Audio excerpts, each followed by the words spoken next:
এই দেখো, আমাদের বাসা সবাই অনেক অসুস্থ।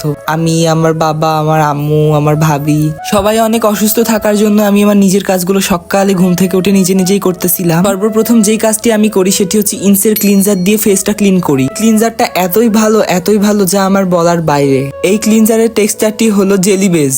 অল্প একটু হাতে করে নিয়ে একটু ফোমিং করে তারপরে আমি আমার ফেসে অ্যাপ্লাই করলাম। জাস্ট ওয়াশ করার পরে আমার ফেসটা এত নরম আর এত স্মুথ লাগতেছিল যা বলার মতো না। এরপরে আমি জিফোর্সে salicylic acid deep cleansing foam use করলাম। এই ফেস ওয়াশটির টেক্সচার ছিল ফোমিং বেস। এটাও ঠিক আগের মতো আমি হাতে পরিমাণ মতো নিব, দেন 2 হাতে রাব করে নিজের ফেসে অ্যাপ্লাই করব। 2 থেকে 3 মিনিট ফেসটা মাসাজ করার পরে ওয়াশ করে ফেলবো। যেহেতু আমার স্কিনটা একটু সেন্সিটিভ আর আমি স্কিন কেয়ার সবে স্টার্ট করেছি, তো আমি এই সময় গামছা বা টাওয়াল কোনোটা ইউজ করতেছি না, তাই টিস্যু ইউজ করতেছি। দেন সুন্দর করে ফেসটা টিস্যু দিয়ে ক্লিন করার পরে আমার ব্রেকফাস্টের আগে একটি মেডিসিন ছিল, সেটি নিলাম। মেডিসিন নেওয়ার 20 মিনিট পর আমি সকালের ব্রেকফাস্টটা করব। ব্রেকফাস্টে ছিল ভর্তা আর ভাত, তাই আমি আমার পরিমাণ মতো ভাত আর ভর্তা নিয়ে আমি আমার রুমে চলে আসলাম। সত্যি বলতে এই অসুস্থতার সময় আমি বুঝতে পারছি আমার কত কিছু খেতে ইচ্ছে করতেছে, কিন্তু খেতে পারতেছি না। ব্যাপার না, বেঁচে থাকলে অনেক খেতে পারবো।